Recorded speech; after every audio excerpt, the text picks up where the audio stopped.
Good morning everyone. I welcome you all to my science class. In our previous class we have learnt about change in state on cooling. So in today's class let us move on to the next topic known as expand or contract.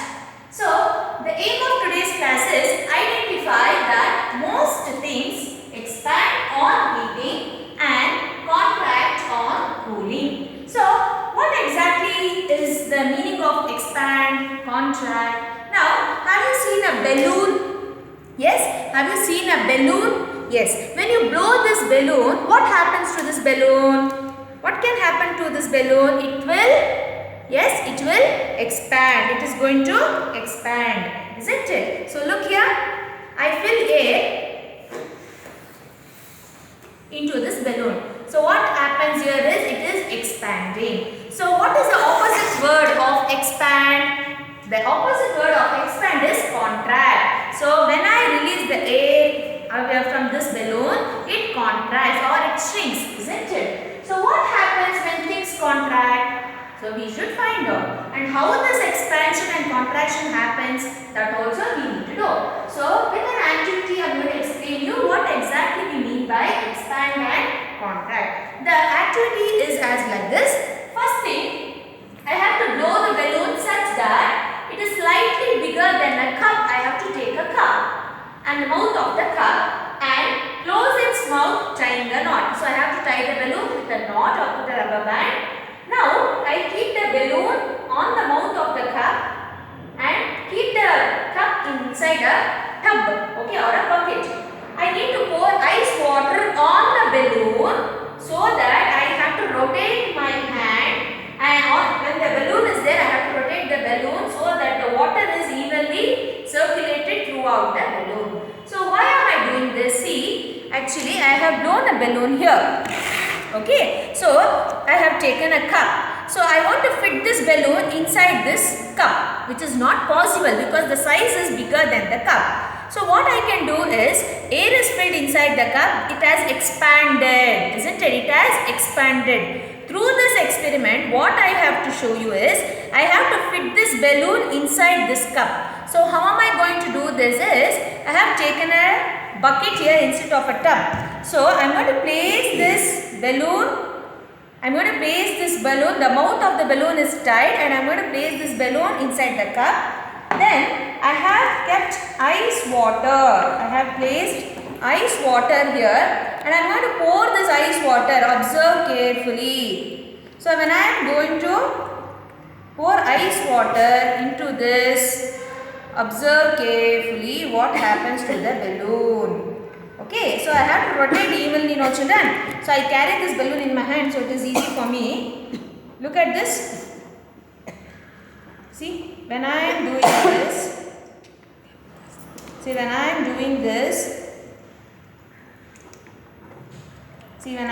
this, what happens?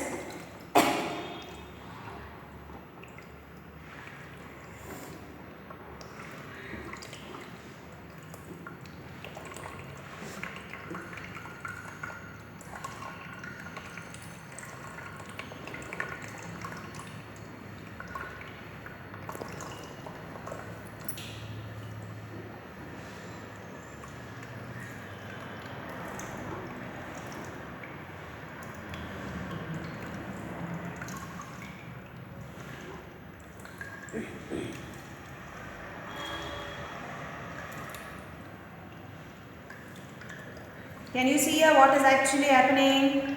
So it's slightly shrinking, isn't it? It is slightly shrinking. Once again,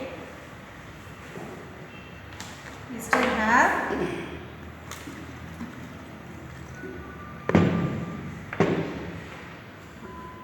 so I'll just see to this.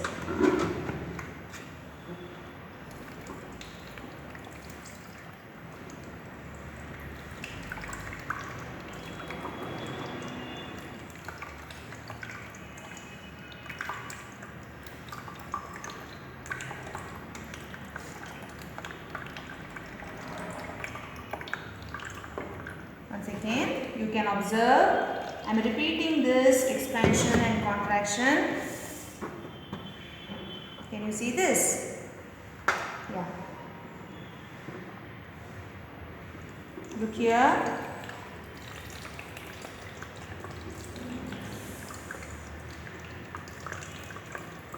So when I do this, what happens? Can you see? See, I have ice water here.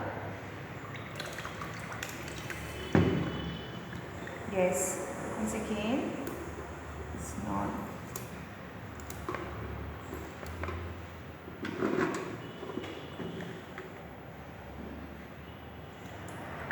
Can you see here?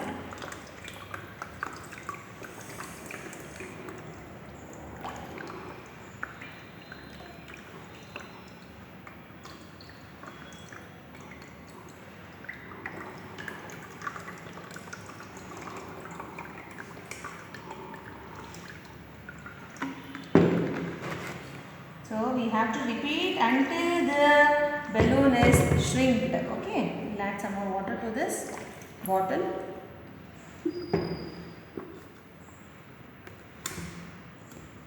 Once again. Just tie this in such a way that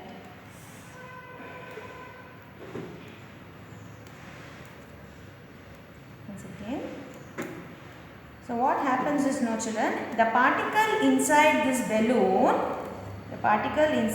balloon will start shrinking actually.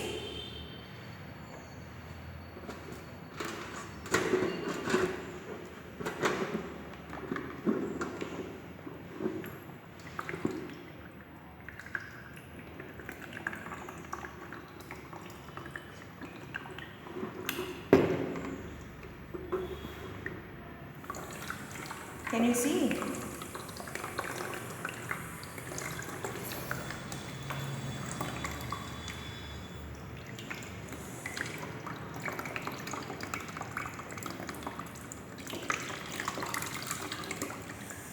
Now you can see that the balloon has shrunk to such an extent that it can easily fit into this cup. Okay. So this is how the experiment actually does. Now, why this has happened, you have to observe why this has happened, why this shrinking of the balloon has taken place. So, what was your observation now? When we pour ice cold water on the balloon, the air inside contracts, okay, and shrinks. This allows the balloons to go inside the cup. So, it was easily shrink and it was easily to accommodate inside the cup. What is the reason for that? As you all know, most solids, liquid as well as gases expand on heating and contraction, isn't it? So, on cooling also. This is due to the change in the arrangement of particles. We have learnt in the previous class, solid, liquid and gases are made up of particles. So, what happens is when there is heat supplied or when there is materials are cold, what happens? The particles will either they move apart or they come closer. This is due to the change in the arrangement of particles. On heating, what happens? Particles will get energy, they get activated, they get energy and they move apart, causing things to expand. But now we did cooling. On cooling, the particles comes closer. So what happens? The particle will come closer, causing the things to contract. So, both the expansion and contractions are, once again, they are called as the physical changes. And why they are called physical change? Because there is no new substance formed in it. Did you all understand? Then you might have a question. Why do people feel less air in the tires of vehicles during summer season? You would have seen your fathers filling their vehicle tires with less air compared to the other days, compared to the winter days. Why is it so? It is because the tire will have air inside it, isn't it? So during summer, they will absorb the heat. The air will absorb the heat and the particles start expanding inside the tire. That is why there should be space for the air to expand, isn't it? Or the tires may burst. So if you give them proper space and you fill less air, the air will expand. That is the reason why they fill less air during summer to your vehicle tires. Understood? In summer, the air inside the tire expand. So less air is filled to allow space for its expansion. Did you all understand? New words: expansion, contraction, cooling, heating. I repeat, expansion, contraction, cooling, heating. Now open your workbook, page number 31.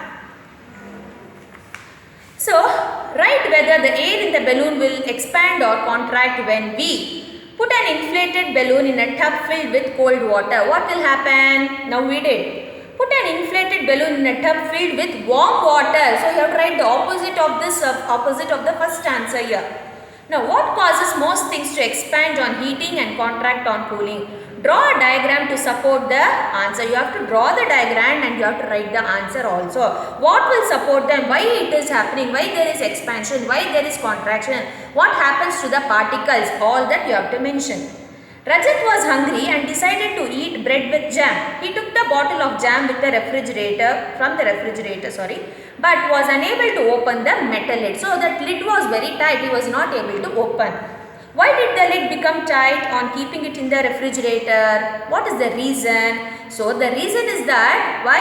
Because when the particles are there, the particles which are present inside the metal, what happens is due to low temperature, it will get tight, isn't it? It will become tighter. So what can we do?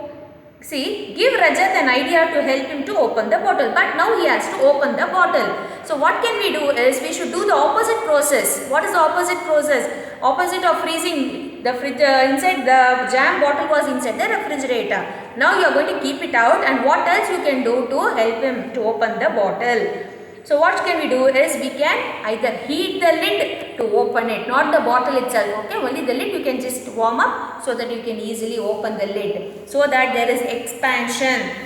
So the lid can expand. Did you all understand? Now for your homework, read content book, page number 34, topic expansion and contraction. Look here, once again you follow me. A balloon expands or become bigger when we blow air into it, and it contracts when we remove air from it. Most substances expand when they are heated and contract when they are cooled. Metals like gold, silver, iron and mercury expand on heating and contract on cooling. We use a mercury thermometer to measure our body temperature. The mercury in the bulb expands and rises due to our body heat. You have seen this, you have experienced this, isn't it, when you go to a clinic? It is difficult to open a bottle of jam in winter because the metal lid contracts and becomes tight. When we heat the lid, it expands and we are able to open it easily. Expansion and contractions are also examples of physical changes that are reversible. They are reversible. Okay, children? So in today's class, we have learnt about expand or contract. We have defined what is expand and contracted, and we have understood it better with the activity. If you have any doubt about this class, about this topic,